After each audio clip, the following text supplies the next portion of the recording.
Bonjour et bienvenue dans Parole de druide, saison 2. Bonjour Joël, toujours très heureux d'accueillir, comme tout le monde le sait maintenant, ma druidesse préférée, Adana. Coucou Christophe, bonjour tout le monde, ça me fait plaisir de vous revoir. Alors, on est reparti pour une nouvelle saison. On se posait juste la question d'avant de quand est-ce qu'elle va finir. On va déjà la commencer, puis on vous dira quand est-ce qu'elle finira, on ne sait pas encore. Donc, on Mhm. la commence en ce jour de 1er novembre, en ce jour de Samhain, pour une bonne raison, parce qu'aujourd'hui, on va parler de commencement. Mais Mhm. avant ça, je voulais juste rappeler qu'on a déjà fait un épisode spécifique sur cette fête très importante, hein, qui est la fête de Halloween, la Toussaint pour notre époque, mais qui est une fête qui est le nouvel an druidique pour nous. Donc c'est une fête importante. Donc on a déjà fait un épisode, donc je vous invite pendant la saison 1 à le retrouver. Et puis aujourd'hui, on va pas reparler exactement enfin, un petit peu, mais on va pas refaire cet épisode. On va plutôt parler d'un sujet qui est connexe cet épisode-là, qui est le début de la nouvelle année, et puis le début de la nouvelle journée, ou le début de toute chose finalement. Comment Mhm. on peut appréhender ça, pardon, avec l'œil du druidisme moderne.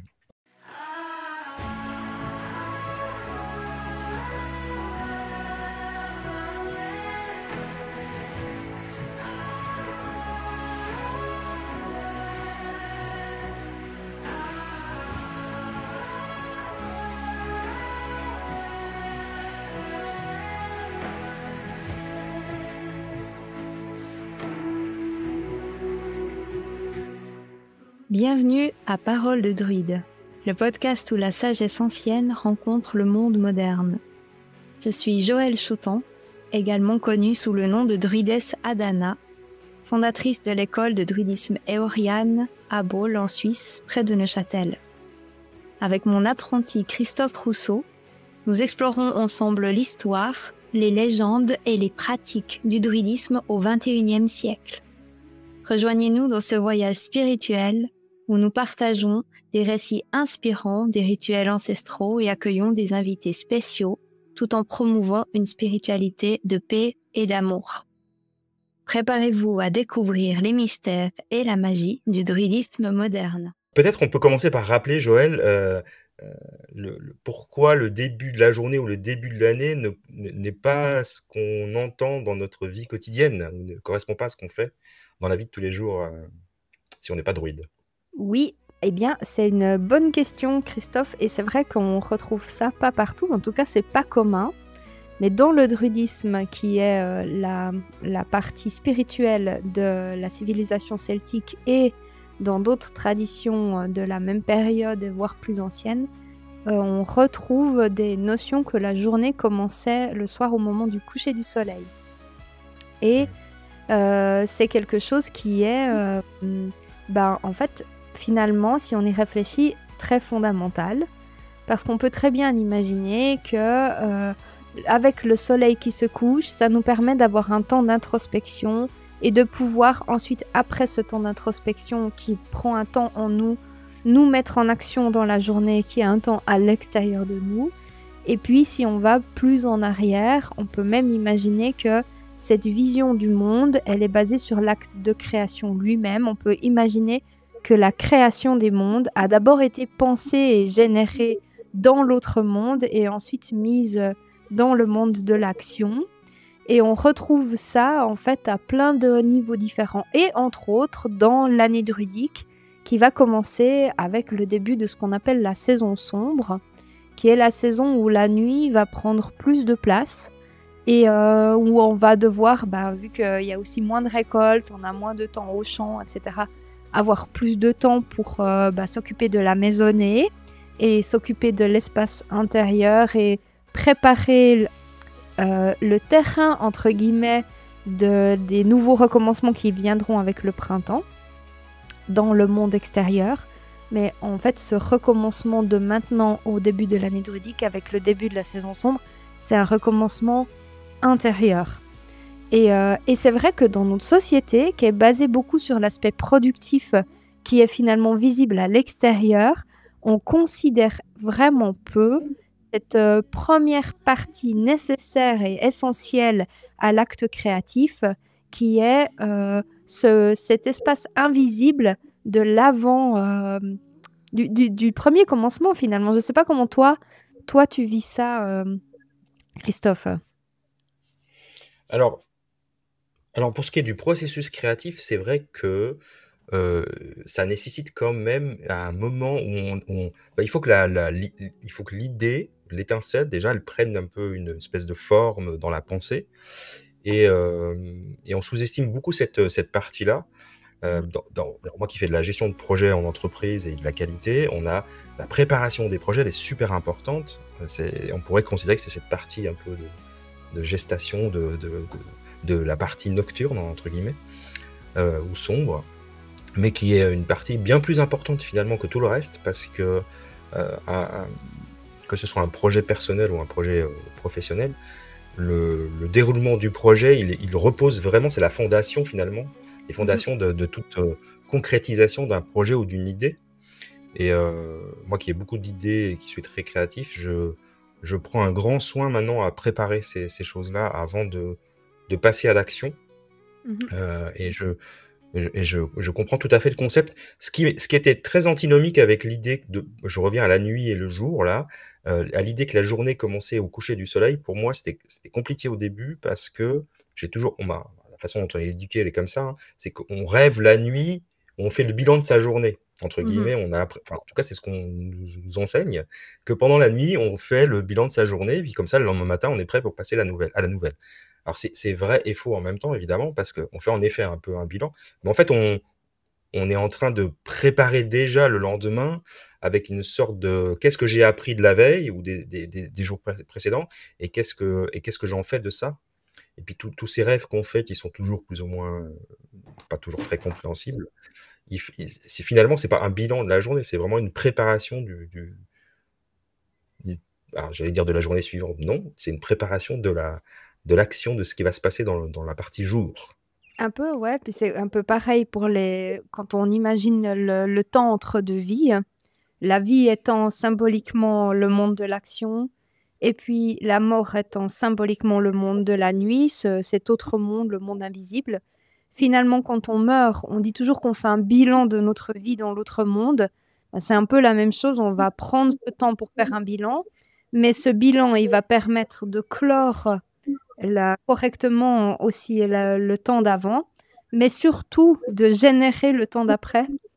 Donc, parce que selon le bilan, finalement, on va avoir à ce moment-là des actions différentes dans la vie d'après. Et pareil pour l'hiver. Si on prend le rôle de l'hiver pour les sociétés ancestrales, quand ils avaient déjà les débuts de l'agriculture dans la société celte.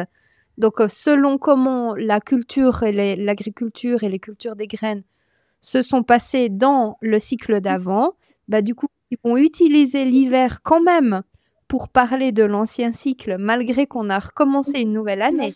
Donc, ils vont quand même parler et voir dans l'hiver qu'est-ce qu'ils pourraient faire autrement d'après les enseignements du passé. Et ensuite, reprendre... Il y a Charlie qui a très envie de venir pour ce podcast. Et ensuite, reprendre ces enseignements du cycle passé pour modifier les actions dès le printemps dans le cycle d'après. C'est là qu'on voit que finalement, il y a cette notion de nouvel an. Elle est tellement diffuse que c'est pas je clôt, c'est terminé, on n'en parle plus et on ouvre quelque chose de nouveau.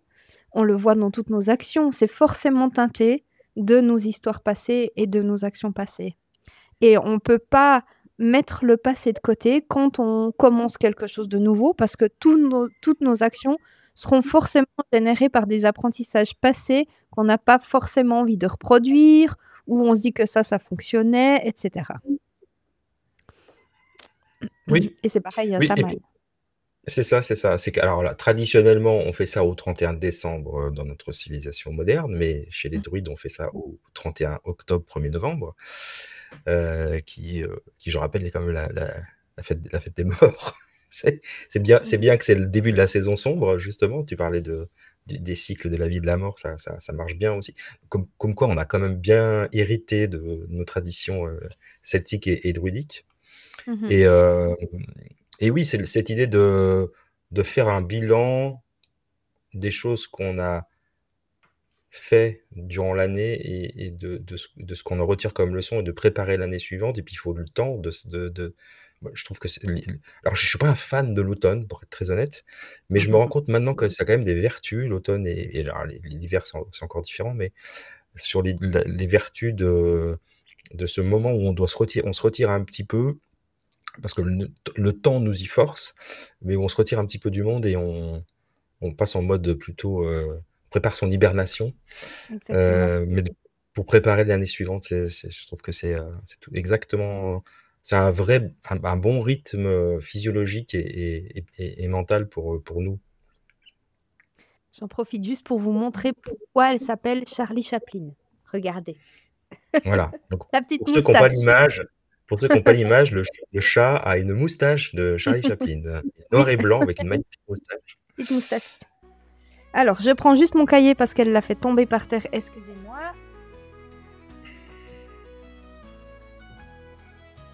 Voilà. Je récupère le tout. Hop. C'est le podcast des commencements. Et On ramène le micro vers toi, Joël. oui, et ici à Bâle, les chats ont très envie de venir s'exprimer, en tout cas. Voilà. Voilà. Hop, c'est bon. Joli. donc en fait, à Samaïn, on est sur un commencement. Et comme on commence aussi aujourd'hui une nouvelle saison de ce podcast, on avait envie de vous parler de l'importance du commencement et de ces multiples commencements qu'on peut avoir dans notre vie, parce que souvent on le sous-estime, ce commencement. Et on sous-estime aussi cet espace de nuit dont on vient de parler, cette importance de cet espace de l'avant-commencement ou le vrai commencement, comme on le dit, que le vrai commencement est invisible par ce qui se passe dans l'autre monde. Alors, on a une prière dans le druidisme qui est une prière qu'on va faire le matin et le soir pour symboliser ces commencements. Et ces prières, elles s'adressent aux dieux et déesses de la nuit et du jour. Et ça permet de clore un espace et d'en ouvrir un nouveau. Et ça permet aussi d'entrer consciemment dans le nouvel espace. Parce que comme tout commencement, pour moi, il nécessite une vraie conscience de ce qu'on est en train d'engendrer comme nouvelle chose. Et alors, c'est une prière qui a plein de mots différents, qui peut être dite de plein de façons différentes, mais le début, en fait, en tout cas, il permet toujours de terminer en remerciant ce qui vient de se terminer et ensuite, on ouvre un nouvel espace. Donc, par exemple, ça, c'est la prière qu'on ferait le matin quand on se lève. Et je vous la lis. C'est une des versions. Ça, c'est une version que j'ai écrite. Il y a plein d'autres versions. Je vous rends grâce, déesse de la lune, fille de la nuit, pour cet écrin initiatique dans lequel vous m'avez enveloppé. Ça permet de clore l'espace de la nuit. Et ensuite, on continue.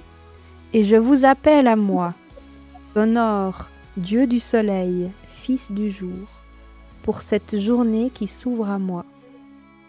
Et ensuite, on émet une prière ou un souhait, puisse votre sagesse et votre lumière prendre soin de moi tout au long de cette journée. Awen. Awen. Et ça, c'est le matin au réveil. Et on va faire pareil le soir avec, par exemple, je vous rends grâce, fils du jour, Dieu du soleil, pour cette journée magnifique que j'ai vécue à vos côtés, pour tous les enseignements que j'ai pu recevoir jusque dans mon cœur, pour cette rencontre incroyable que j'ai faite aujourd'hui avec telle ou telle personne. et pour cette richesse d'enseignement que j'ai pu en retirer. Et je vous appelle à moi et vous honore, fille de la lune, déesse de la nuit, pour ce nouvel espace qui va s'ouvrir à moi. Je souhaite que mes rêves puissent être remplis du mystère et de la magie de cette journée qui vient d'être vécue, et puissent vos enseignements descendre jusqu'à moi, et puisse votre manteau de protection prendre soin de mes rêves. Awen. Ah ouais. Donc ça, c'est des exemples. Généralement, on les apprend pas par cœur, on les adapte à ce qui a besoin d'être dit et vécu selon nos journées ou nos nuits. Mais on va toujours commencer par rendre grâce à ce qui se termine. C'est toujours comme ça dans le druidisme. On prend soin du passé, on dit le présent et on souhaite quelque chose pour le futur. C'est toujours en 3 temps. Dans tous les rituels, ça va être comme ça. Et donc là, c'est vraiment, je remercie pour le passé. Je dis là maintenant et j'ouvre l'espace pour les dieux du soleil, les fils du jour. Et ensuite, je souhaite quelque chose pour ce qui va advenir.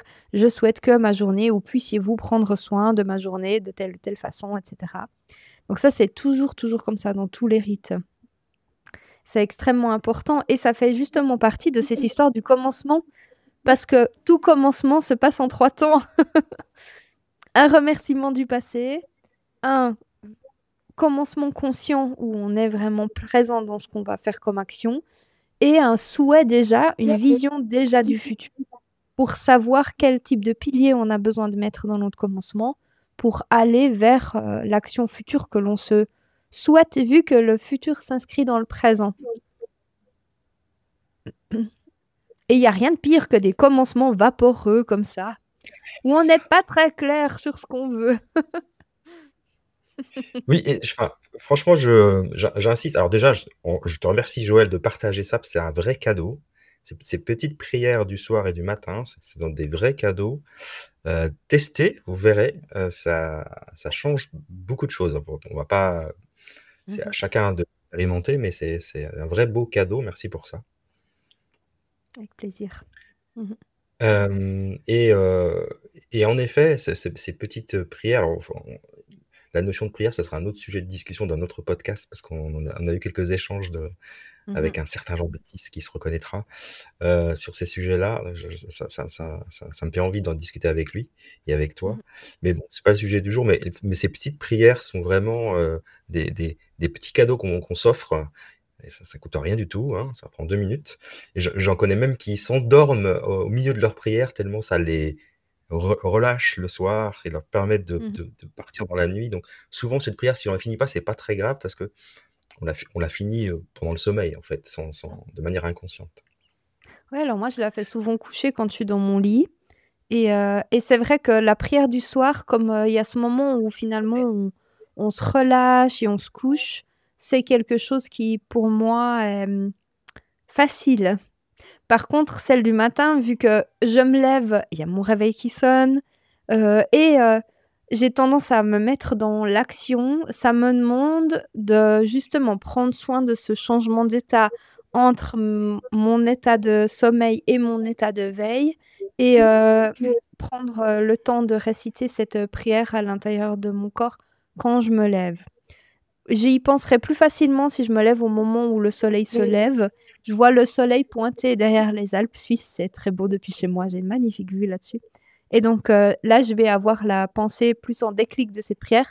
Mais sinon, comme beaucoup de choses dans le druidisme, ça demande de la discipline. Et ça, c'est quelque chose qui permet de rythmer en fait la vie et d'avoir des changements conscients. Ouais, c'est juste. C'est juste que le matin, ça demande un petit effort. Ouais, c'est vrai. C'est pas le truc le plus évident. Ouais, c'est pas le truc le plus évident, c'est juste. Et donc sur la thématique du commencement, qu'est-ce que tu voudrais encore partager? Je sais que tu as des sujets en lien avec ça. Qu'est-ce que tu pourrais nous dire de plus? Alors déjà, si on prend le commencement à Samhain, on appelle Samhain la Samhain Samhain. Sa vraie prononciation, c'est Samhain. Mais vous allez m'entendre la prononcer de plein de façons différentes. Alors, déjà, on est sur le nouvel an druidique, donc on est sur un commencement. Et si on le prend très concrètement, le thème du commencement lié à cette fête, parce que, en fait, parler de commencement, ça va vous faire penser à plein de commencements, mais en fait, le druidisme est une spiritualité concrète. Donc, elle s'inscrit au service du clan. Donc, je me suis dit, on allait profiter de ce thème du commencement, vu qu'on est le 1er novembre aujourd'hui.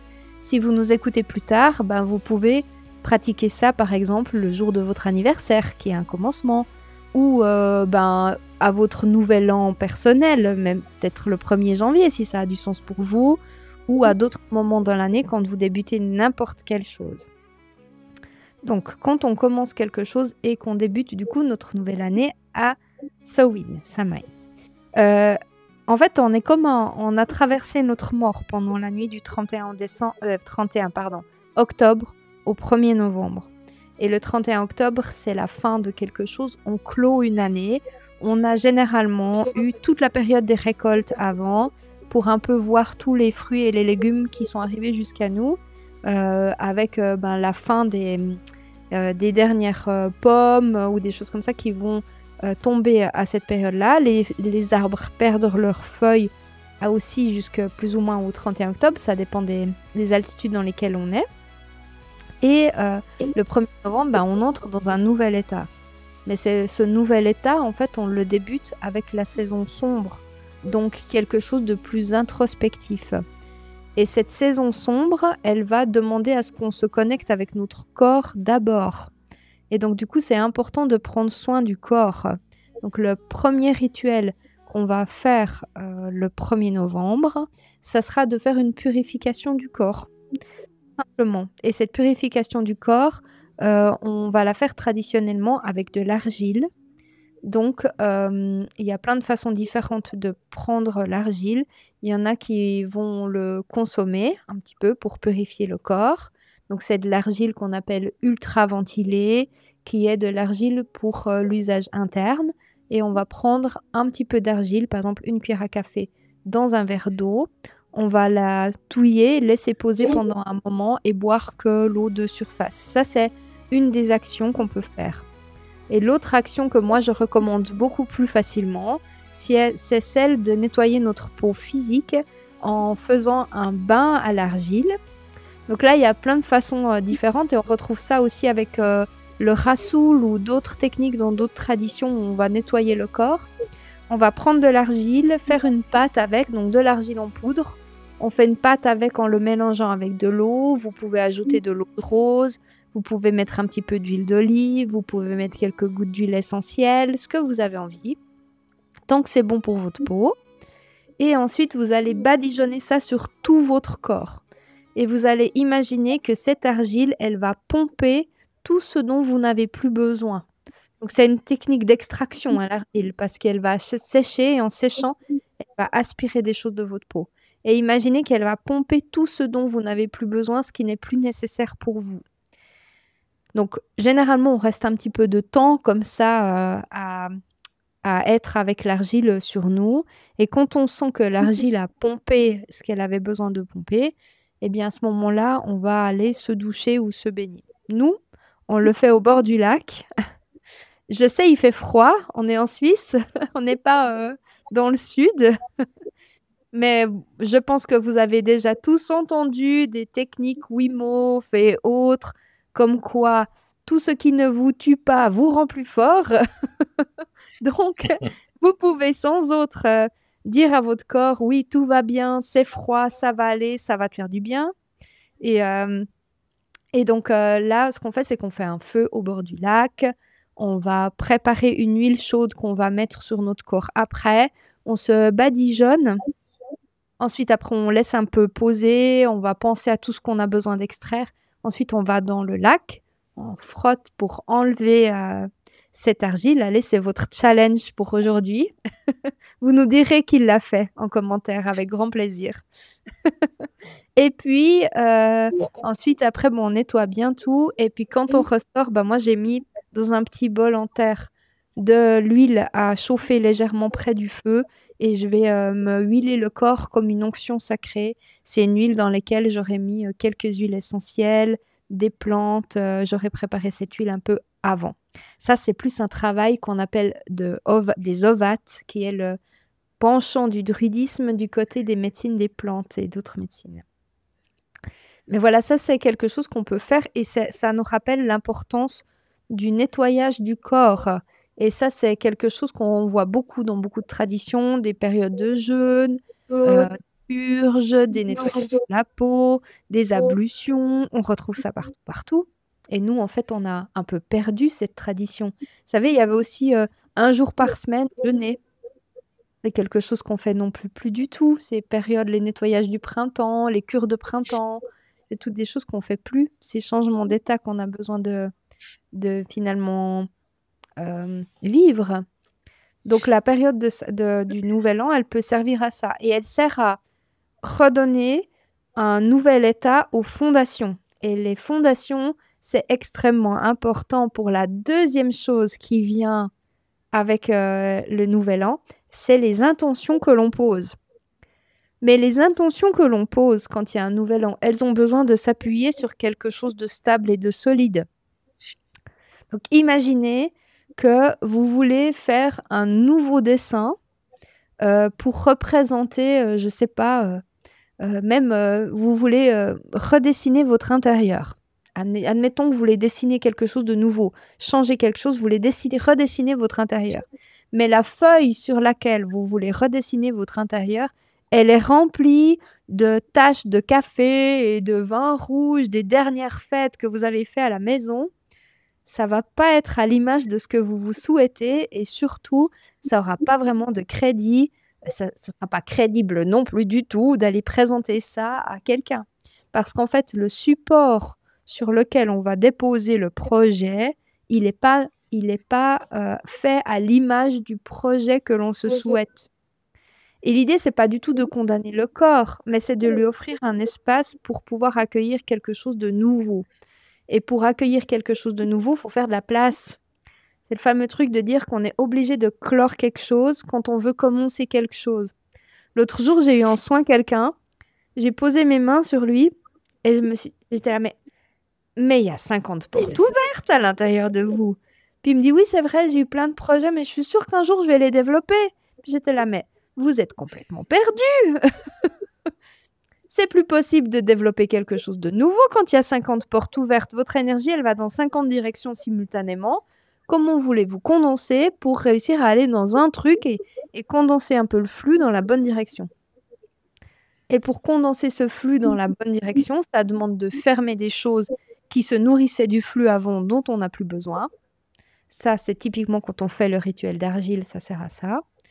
Et ça sert ensuite à poser des bonnes intentions qui veut dire, mais où est-ce que je veux que mon flux il aille, mon énergie elle aille, dans quelle direction j'ai besoin de l'orienter.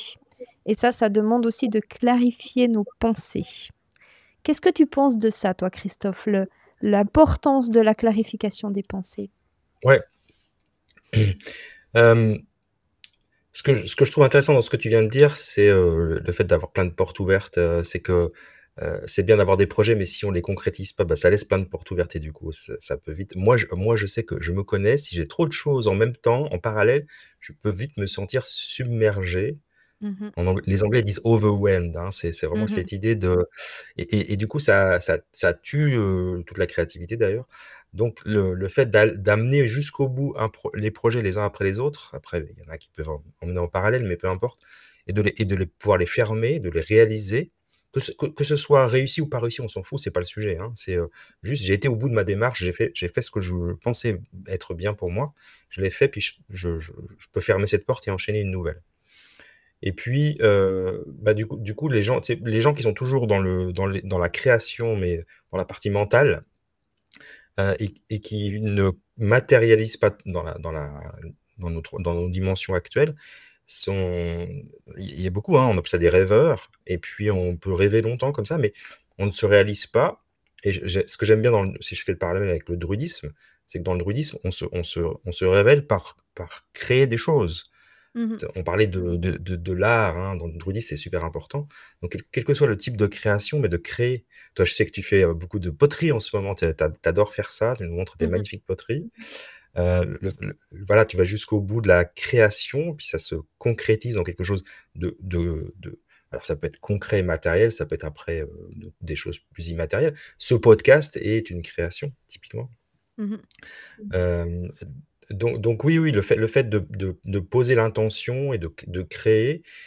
Et ce que je voulais rajouter par rapport à ça, c'est pas parce que on fait le bilan de l'année et qu'on se projette sur l'année suivante que l'année suivante est figée. Elle va être vivante cette année. Il va y avoir plein de choses nouvelles. Vous allez rencontrer des nouvelles personnes, vous allez avoir des nouvelles idées. La vie va vous envoyer des messages plus ou moins difficiles à vivre. Et puis, mais ça c'est OK. Mais le fait de poser une intention, une sorte un peu de ligne directrice juste sur le futur, en acceptant que on discutait de ça ce week-end sur l'image du roseau, le fait d'être aligné comme un roseau, mais d'être flexible par rapport au vent, c'est exactement ça. Donc on peut avoir un roseau bien planté et puis accepter de ces oscillations plus ou moins fortes. Mhm. Mais en effet, le fait d'avoir cette clarté, c'est quand même un beau mot, clarté, hein, Mhm. pour le futur. Ça évite, alors je sais pas si c'est le bon mot éviter, mais en tout cas, l'idée qu'on subit sa vie ou que les choses. Par contre, on se retrouve 10 ans ou 20 ans après, si on fait un bilan, puis on se dit, mais en fait, j'ai juste subi tous les événements, j'ai pas fait ce que je pensais faire de ma vie. Ben, cette clarté qu'on peut avoir chaque année, elle aide à ça quand même. Mhm. Complètement. Et puis, dans le bouddhisme, il y a vraiment cette position de dire je suis gardienne de mon autre monde, donc de mon monde des pensées, et je suis aussi gardienne de mon monde dans l'action. Donc ça veut dire que toutes mes pensées, elles vont être un flux informationnel ou une quantité d'informations plus ou moins conséquente que je suis capable d'orienter là où ça doit aller. Et ça existe. Mes pensées, elles existent, c'est de la lumière, hein. Et pareil, je suis gardienne aussi de mon monde de l'action. Et j'habite dans les deux endroits en même temps. Et je jongle en permanence entre les deux endroits. Donc être que dans mes pensées et ne pas nourrir le monde de l'action, en fait, c'est déserter une partie de notre existence. Et être que dans le monde de l'action, par exemple. Et justement, comme tu le dis, se placer en tant que victime du monde des pensées, donc un peu la cause de ce qui génère le monde de l'action, et se dire « Ah, mais c'est trop injuste, ah, mais l'autre est là », etc. Et oublier de se dire que si la personne, elle agit de cette façon-là, c'est qu'elle a une raison à le faire. Et donc, prendre soin de ce monde des pensées, c'est aussi notre propre responsabilité. Et donc, j'aime beaucoup la sagesse druidique qui nous apprend à être à cheval entre les mondes. Ça veut dire aussi se sentir concerné par la mise en clarté, comme tu le dis, du monde des pensées, donc qu'on appelle l'autre monde, et du monde de la réalité, entre guillemets, ou du monde de l'action, qui est le monde visible que l'on côtoie, et des actions concrètes avec lesquelles on entre en contact. Et du coup, poser des intentions, elles se posent dans l'autre monde, mais elles se trament, moi j'aime bien ce mot, jusque dans le monde de l'action. Et elles permettent de tisser des ponts entre les mondes, en fait. Et au lieu de dire, il y a le monde des pensées qui vit sa vie, et il y a le monde de l'action qui est généré par le monde des pensées, mais je crée pas de pont entre les deux, eh ben, poser des intentions ou faire un projet et ensuite réussir à le mettre en mouvement, c'est hyper important parce que ça permet de tramer, de créer le pont jusque dans le monde de l'action et d'avoir du coup une action concrète en fait dans le monde de l'action. Et comme tu le disais, c'est parfois désagréable de poser des intentions parce qu'on a l'impression de fermer des portes. Et du coup, on aurait tendance à dire « Oh, je reste vague ». Par exemple, je vais demander pour mon année la sérénité. Mais en fait, la sérénité, elle implique énormément de choses. Si je demande la sérénité pour ma nouvelle année, pour être sereine, j'ai sûrement plein de dossiers à clore. Et donc nous, on s'imagine qu'on va recevoir le cadeau final, la sérénité. Mais en fait, ça fonctionne pas comme ça dans l'univers, vous le savez tous. Pour atteindre l'état de sérénité, parce que c'est pas un état qui nous est dû, en fait. C'est un état qu'on doit apprendre à être, en fait.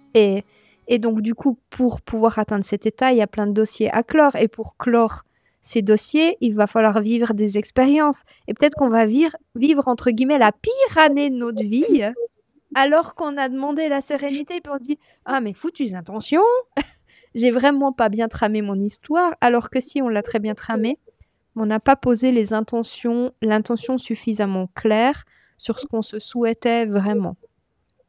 Et là, c'est le pouvoir de l'intention, il est important. Moi, ce que j'aime bien me souvenir, c'est que chaque mot a une âme. Et dans le sens que chaque mot a une âme, chaque mot a une vibration. Et donc, quand je pose mes intentions, je pose mes piliers, je pose ma trame de toute chose. Et donc, si je pose mon année en disant j'aimerais une année sans tous ces qui me sont arrivés l'année dernière. Le problème, c'est que ce mot eh ben, il est comme une commande qu'on envoie à l'univers et le colis que je vais recevoir en retour, il correspond exactement à ce que j'ai commandé. Et donc, c'est un peu bête. Donc, c'est important que quand on pose nos intentions, on trame avec des mots dont l'âme correspond à ce qu'on se souhaite. Donc, par exemple, si j'ai envie de vivre une vie sereine ou une année sereine, je pourrais dire que j'aimerais beaucoup clore tel dossier parce que je sens que ce dossier-là, cette situation avec cette personne, c'est quelque chose qui m'éloigne de ma sérénité. Et ça, c'est quelque chose que j'aimerais voir se clore dans la paix, avec quelque chose de doux qui est juste et agréable pour chaque partie, par exemple. Ça, c'est une façon de tramer que j'estime consciente du pouvoir de chacun. Je pourrais aussi tramer en disant je souhaite que mon projet de telle chose, voilà, j'ai plein d'idées, mais voilà, vu que ce podcast va loin, je vais rester assez vague volontairement aussi, mais je pourrais dire que ce projet-là, je souhaite qu'il puisse s'épanouir, qu'il puisse être en lien avec des gens qui sauront l'accueillir avec respect et compréhension. Je souhaite aussi que ce projet puisse me rendre heureuse et faire vibrer à l'intérieur de moi des cordes qui m'enchantent et qui prennent plein de sens à l'intérieur de moi, que ça puisse me faire comprendre des choses importantes aussi. Voilà, c'est un peu des mots qui ont une fréquence qui correspond vraiment à ce que je souhaite, mais tout en étant des mots qui sont choisis avec suffisamment de clarté pour pouvoir avoir une destination claire. Pas justement des mots ballots, des mots un peu fourre-tout. Dans ma vie, je souhaite vivre l'amour. Mais oui, c'est super en fait, c'est une bonne intention. Mais du coup, en fait, dans quel secteur, comment c'est tout d'un coup la porte ouverte à ce que vous ayez un coup de foudre alors que vous ayez une vie paisible et puis que votre vie, elle change complètement. Non, on ne sait pas en fait. Donc tramer correctement en fait les choses quand on commence quelque chose de nouveau. C'est vraiment faire attention aux intentions qu'on pose, parler toujours en je de ce qu'on pense pour soi, ne pas se permettre de tramer pour quelqu'un d'autre. De toute façon, se souvenir que la personne, elle a libre arbitre. Donc voilà. Vous pouvez émettre des souhaits pour le monde si vous voulez, mais en sachant qu'on est des milliards à le faire. Donc voilà, ça fera partie d'une grande goutte d'eau dans un océan, mais pourquoi pas? C'est de toute façon bon de le faire. Voilà. ce que j'avais vraiment, vraiment envie de... Enfin, ce que j'avais vraiment noté en grand, c'était que le vrai commencement est invisible parce que justement, il se passe dans le monde de l'esprit. Mais il est important. Et aussi, autre chose que j'avais envie de dire, c'est que les intentions que je pose, c'est des flux d'énergie que je vais orienter pour ma vie.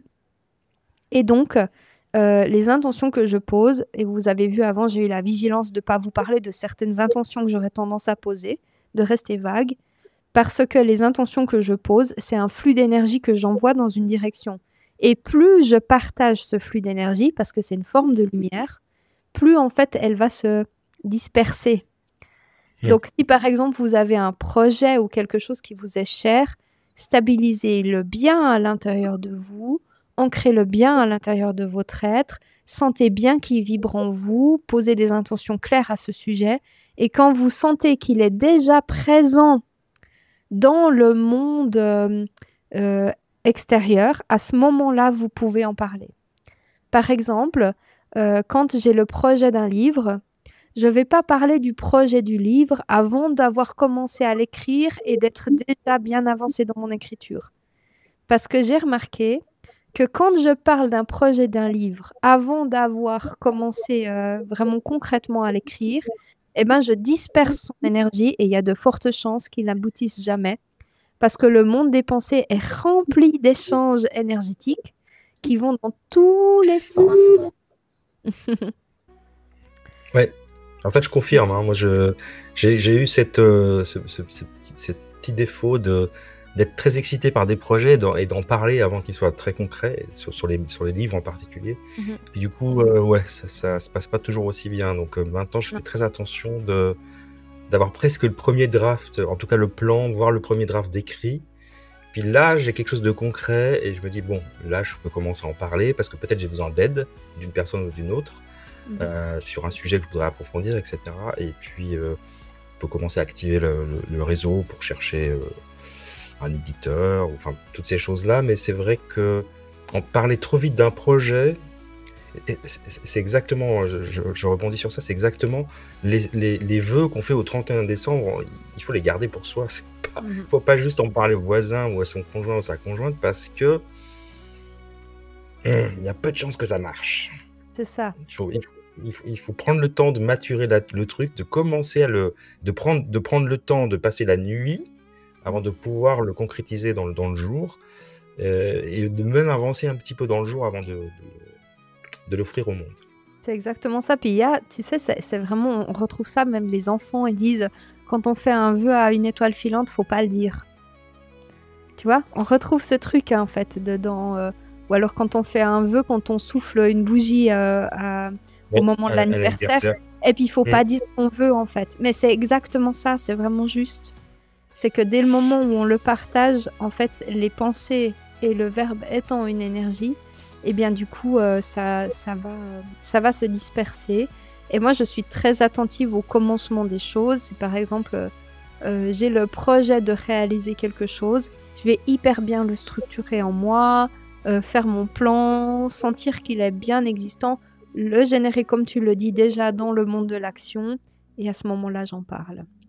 Mais ouais, c'est un peu c'est quelque chose à être vigilant quand vous commencez l'année. Donc, en effet, notez plutôt vos bonnes résolutions ou vos intentions dans